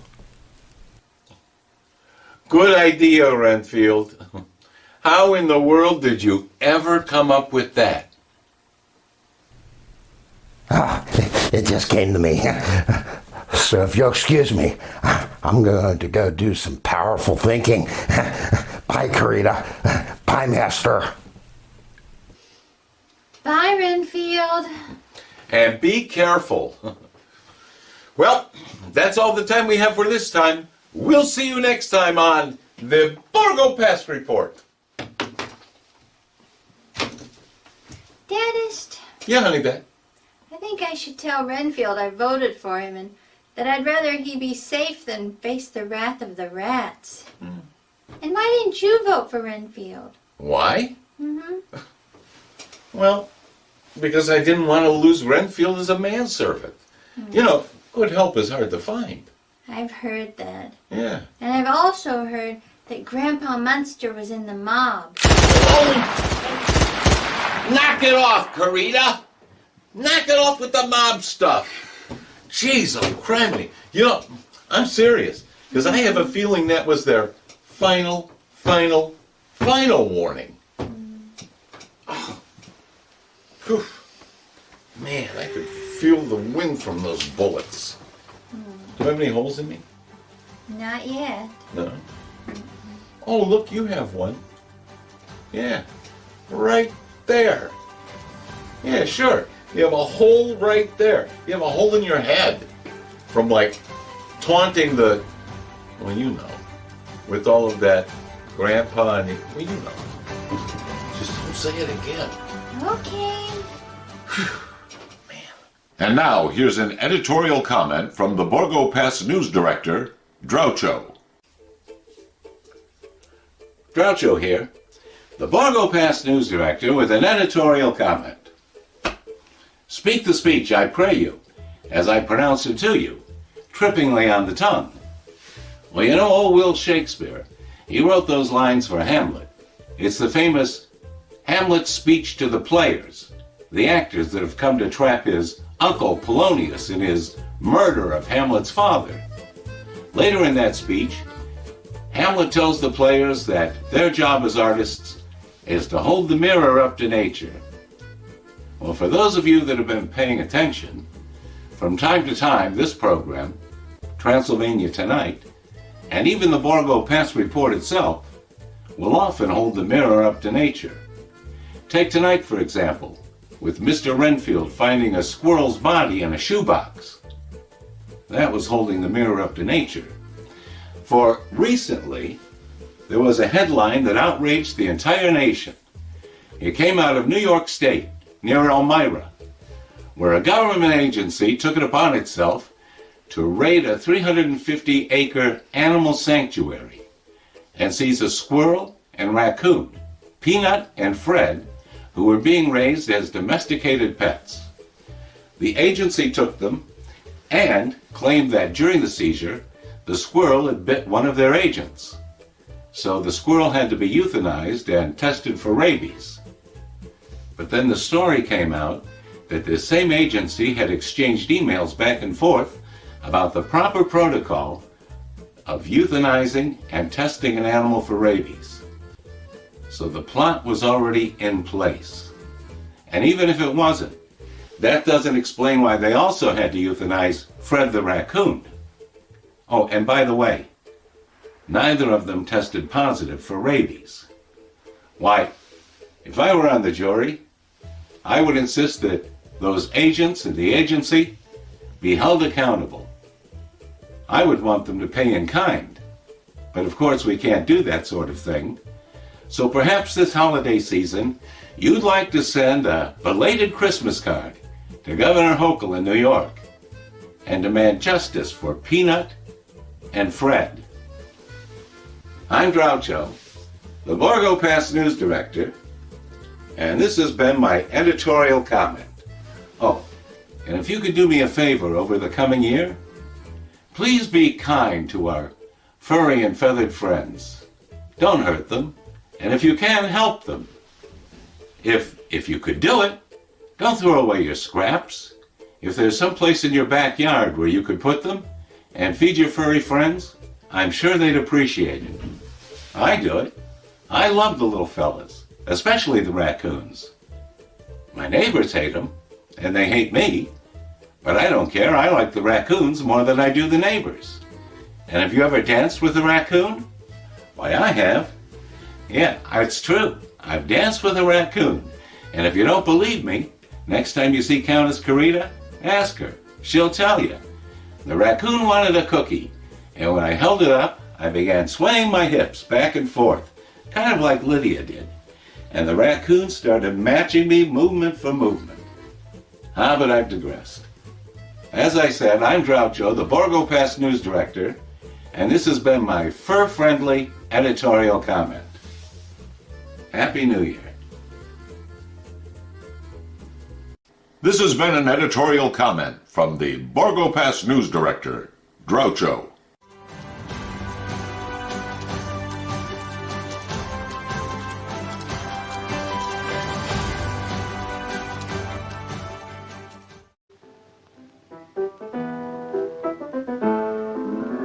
Mama, where's Rosalinda? Went for a walk with the boy next door. You know, Papa, I think that's getting serious. Serious? Oh, they might get married and have a couple of kids, but that's as far as it'll go. Oh, Papa.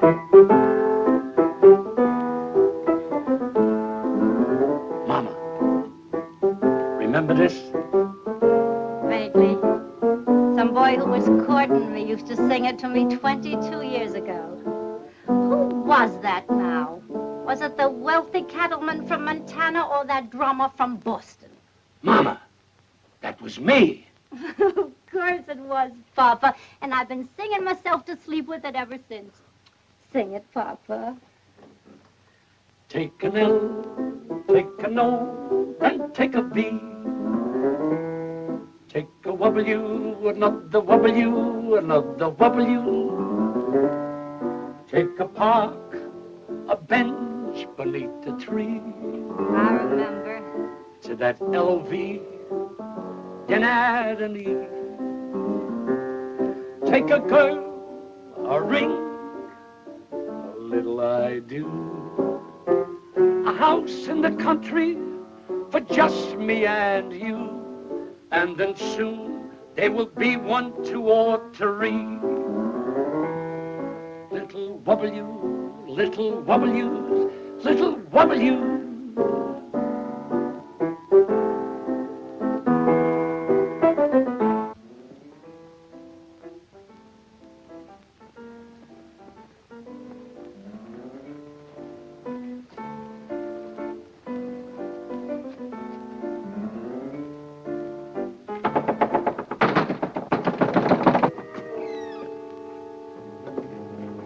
Yes, gentlemen. We're not together. I'm Lieutenant Saunders, police. I'm looking for a man named Louis Amendola. That's me. I'm Inspector Taney, Bureau of Internal Revenue. May I come in? Sure. Sure.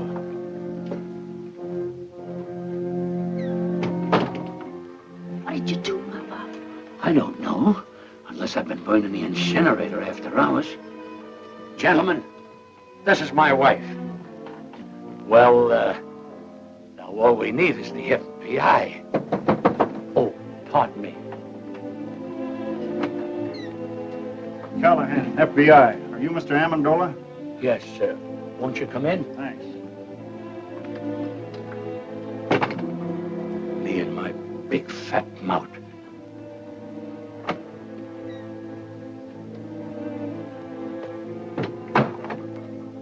Mr. Amendola, I'd like to ask you a few questions. Do you mind? Now, I was here first. Mr. Amendola, the Department of Internal Revenue would like some information regarding your source of income. What income? we got a report. Please, may I? We have a report showing you've been spending large sums of money, the source of which is not indicated in your previous income tax reports. We're a little curious, Mr. Amendola, to know where the money's coming from. We saved a lot when we were the human pyramid. And I took that money and I invested it wisely. I'll have you know that I've majored in economics at Krampus College. Krampus? I never heard of that college. Why, that's like saying you never heard of Joe Trumpus. Who's he? He's the president of Krampus. Mr. Amendola, we're not interested in your education. We just want to know where you're getting the money. All right, gentlemen. I'll tell you the truth. I'm the long-lost son of a very wealthy typhoon. When I was only 2 days old, a nurse turned her back while I was making a change, and I was stolen from the cradle by a band of starving gypsies. And a few months ago, the king of the gypsies came and told me who my father was.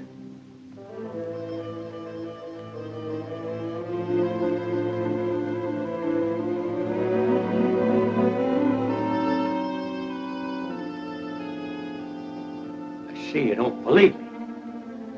All right, I'll tell you the truth.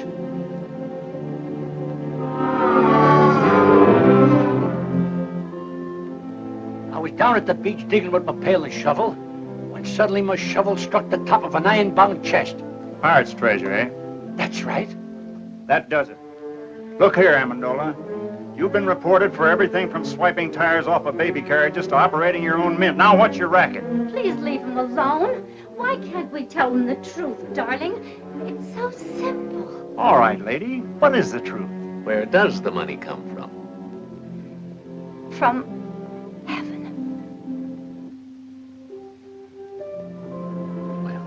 That explains everything.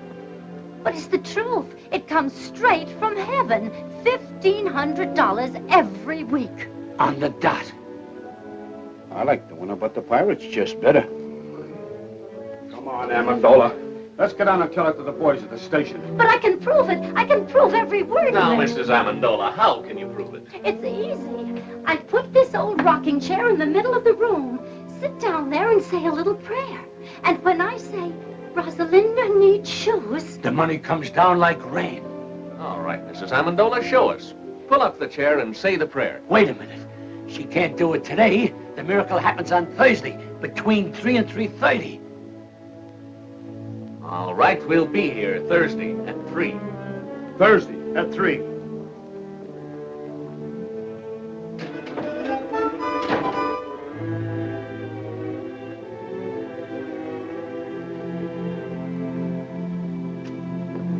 I should doubt my veracity.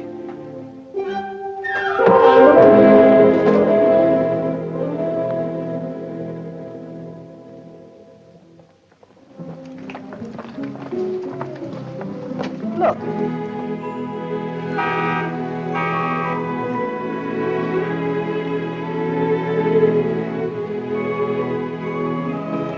And I hear they're both doing tremendous business.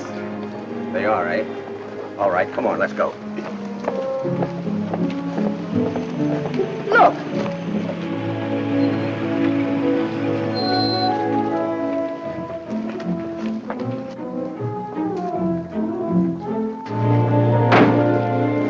How's business, Mr. Molinari? Couldn't be better, Mrs. Dingle. More orders than we can take care of. Come on, Katie, let's go. Clever man, that Amendola. Pretty soon he'll own the whole town. You could have done the same thing if you'd invested your money instead of hiding it. Mark's and Amendola garage. Look at that. No, I won't look. And don't stop every second. I'm getting tired of this thing. You know what I'm going to do? I'm going to raise Amendola's rent again. As of today. Come on. Frank. Due to the increased cost of living, I must raise the rent of this place. Again? This is the 8th time you've raised the rent since we moved in, Mr. Dingle. You're forcing me to join Landlords Anonymous. Well, you can move out if you want to.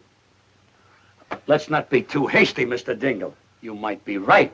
Maybe the cost of living has increased. I wouldn't know. I haven't done today's shopping yet. How much more do you want? $30. $30, $125 a month? Why, it's robbery. Well, if you think that, you can start packing right now. Oh, he didn't mean that, Mr. Dingle. Did you, Papa? Of course not. I apologize, Mr. Dingle. Why, for only $125 a month? Where else could you find a place where the sunshine comes streaming through the keyhole all day? You're right. You can't take advantage of me like you've been doing with a lot of bankrupt shop owners. Now, look here, Dingle. I only helped those fellas out because no one else would. And besides, I'm not making money on all those investments. For instance, your son's oil venture. I'll surely lose the $2,000 I invested in that. You deserve to. He couldn't take me for a sucker. I wouldn't give him a nickel.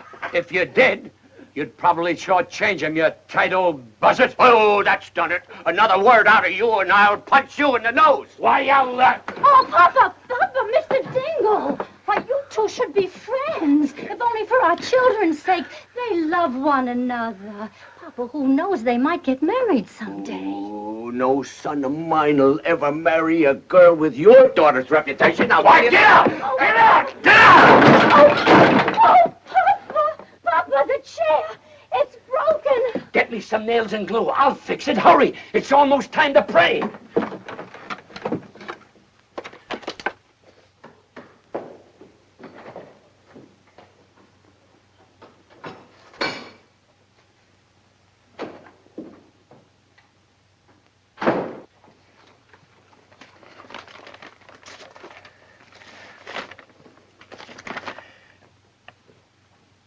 We are sorry to inform you to... Katie! Yes, Frank? Our gold mine is exhausted. There'll be no more checks in.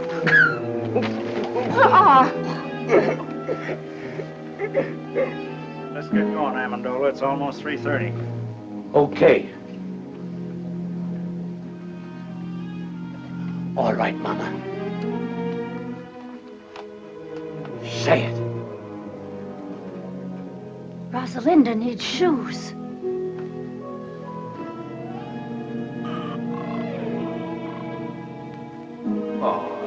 Gentlemen, a little patience.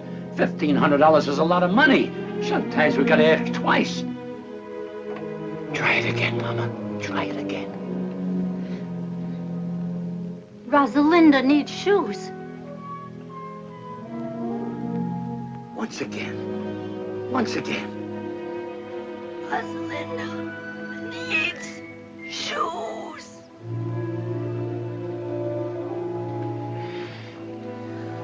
guess you're right, Mama. It seems the miracle is over. I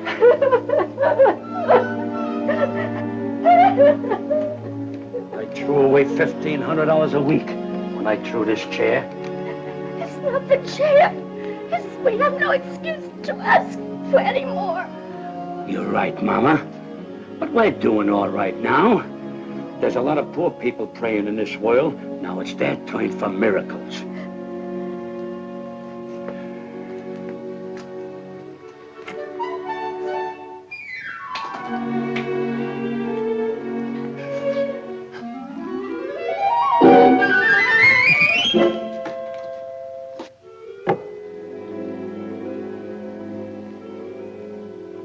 I'm moving out of this shack the first thing tomorrow morning.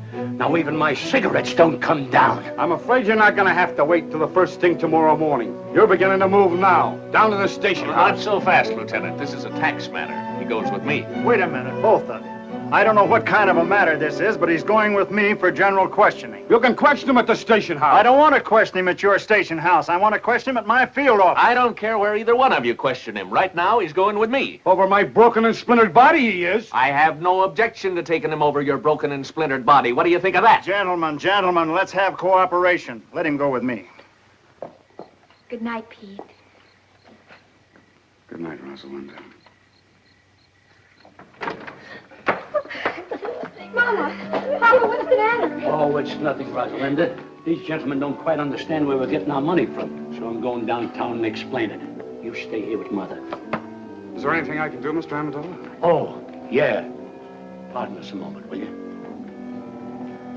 Look, Pete, I don't know how long I'm going to be gone. Kind of keep an eye on things around here till I get back, will you? Oh, sure. But this trouble, is it serious? There's nothing to it. With time off for good behavior, I may only get life. All right, gentlemen, whose car do I go in? Mine. Oh, no, wait. Who's this? I didn't inside. I smell smoke. So do I.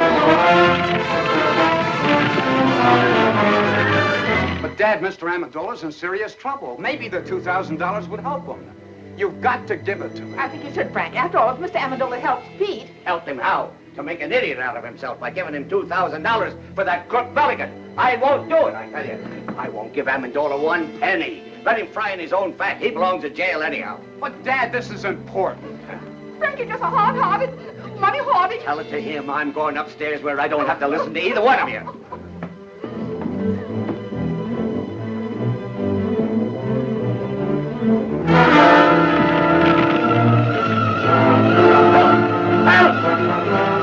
Help! I'm choking! Okay, Dad. Come on, Dad. No, I gotta get the money. Forget your money. He is in the hole behind the bed. Frank! Oh, my God. Frank! I gotta get the money. Let me go. Get my money. I want to get my money. I gotta get home and get my money. I want to get the money. It's hard enough. The polar bear rug with the radio inside. Of Mr. Jimmy Durante show. By a length. Moby Dick second by 2 lengths. Jim Curtis third by 4 lengths. And the out.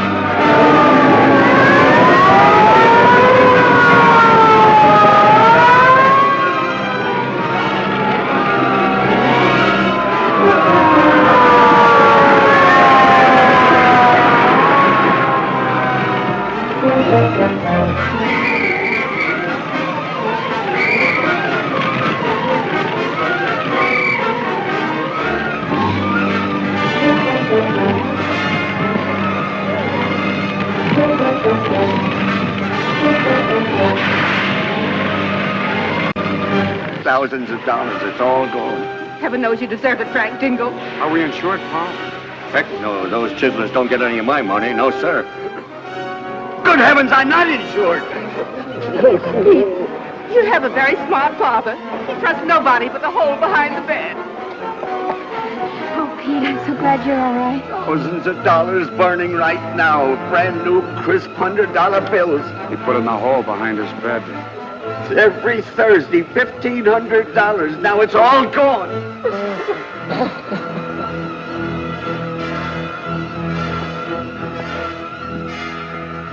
Rosalinda needs shoes, huh? Now pull yourself together, Mr. Dingle. I'll rebuild the house. It'll be better than new. Mr. You will? I don't know what to say. Oh, it's perfectly all right, Mrs. Dingle. Why, anything to help a good neighbor. The way I see it, now this is very definitely only a tax matter. This makes things much simpler. What do you mean, simple? Who owes the tax? Amendola or this other guy? Well, naturally, I guess Amendola owed it. I don't know. They both had incomes. Maybe they both owe us. Well, how do you figure? It was this other fellow's income. Sure. Amendola was only innocently using the other guy's money. It was like a gift. In that case, this man not only owes income tax, but he'll have to pay us gift tax, too. As far as I'm concerned, the local law is no longer interested. Looks like it's out of my jurisdiction, too. It's too involved for me. I'm going to forget all about it till March 15th. What'd you find? Nothing but a dead squirrel. Why, he isn't dead. He's just overcome by smoke. All he needs is a little fresh air. Wonder what he was doing in the house.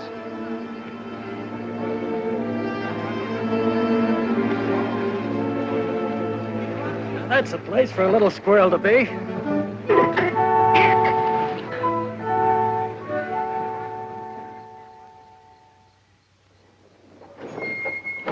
Thanks for the lift, fella. Okay.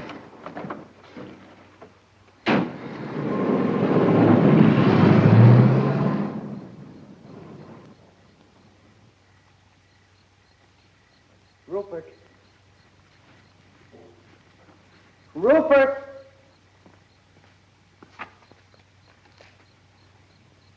Rupert!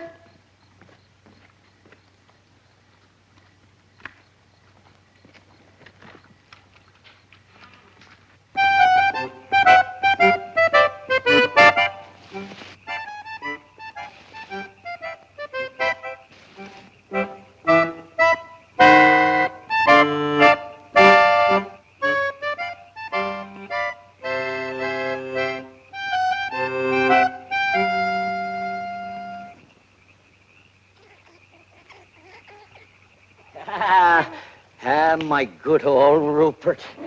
Oh, you hadn't changed a bit. You smell a little smoky, though. Now tell me, how was it? How did the other squirrels treat you? Were they good?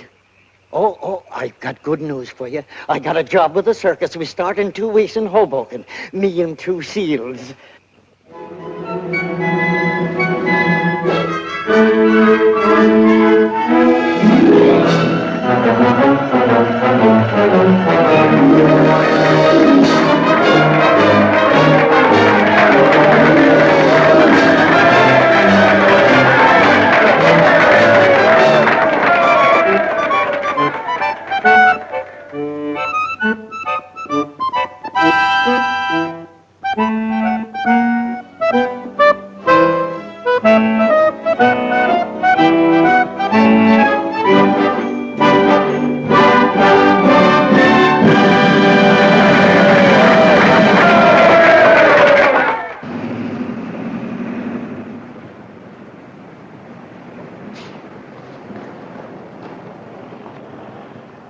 Greetings, Mr. and Mrs. Dingle. Mr. Amendola.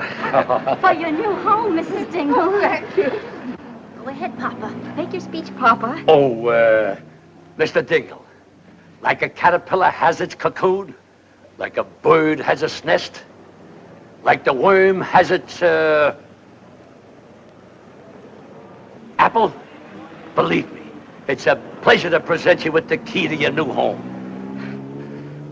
Mr. Amendola, you're the finest, the noblest, the most generous... Oh, I wouldn't say that, Mr. Dingle, but I'm glad he did. I'm overwhelmed. I can't find words enough to... Words. What are words? If it'll make you any happier, Mr. Dingle, I'll even carry you across the threshold. Thank you, Mr. Amendola.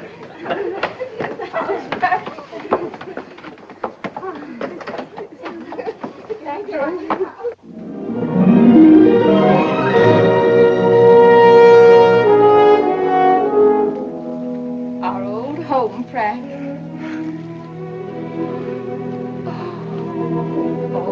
nicer than before. I'm glad you like it.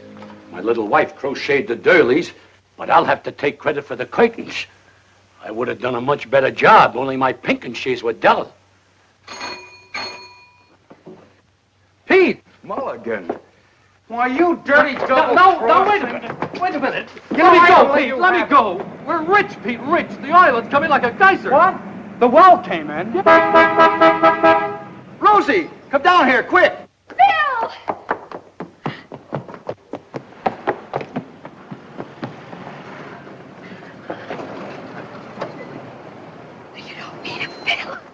Hey, look here, Davis.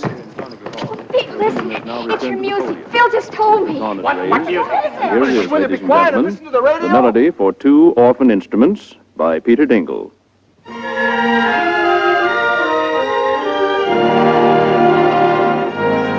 You did this, Rosalinda. You see, Dad, what I mean about taking a risk? Speaking of risk, Pete, when are you going to ask me to marry you? Right now. They're going to get married. Rosalinda. Darling, Pete. Oh.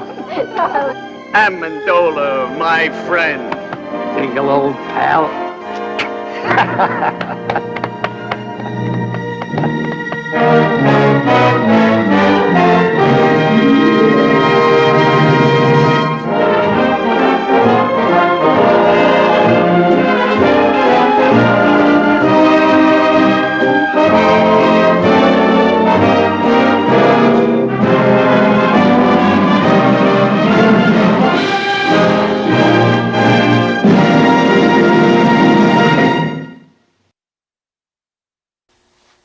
Well, that's our show for tonight. We hope you enjoyed it. We'll see you next time. And until then, remember, fly right. So, my little sugar plum, and you know, you're the only sugar plum dancing around in my head. Yeah, Did you have a nice Christmas? I did. Did you? Yeah, sure. It was great. You were with me. Yeah. But you know, I think you jinxed me. How? Well, at the beginning of the show, you said I had a bushy tail, Yeah. and I have been feeling something, you know? It feels kind of bushy, and like I said before, itchy. Would you scratch it? I'd rather not. It'd feel good, because it really itches. Oh, man. Is the belt sander around? It's upstairs. Oh, you're still there? Well, like I said at the beginning of the show, hope you had a great Christmas, and Karita and I are going to wish you all the best in the coming year, 2025, right? Right. Now, we don't want to jinx that, you know, No. because last time we said that was Christmas 2019, wishing the whole world like a Merry Christmas. And then we got the plague and everything else that's going on since then, you know. But all that's going to be behind us.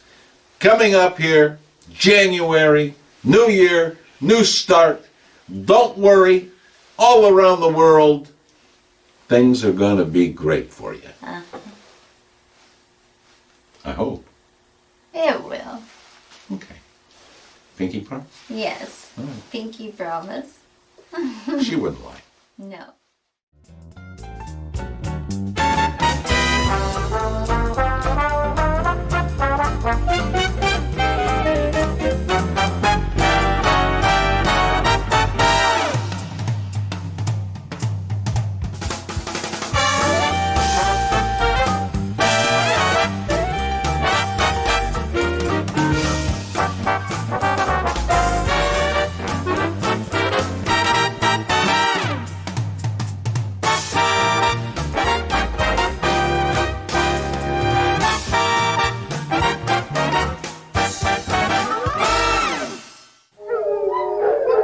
Transylvania Tonight is a Fly Right production.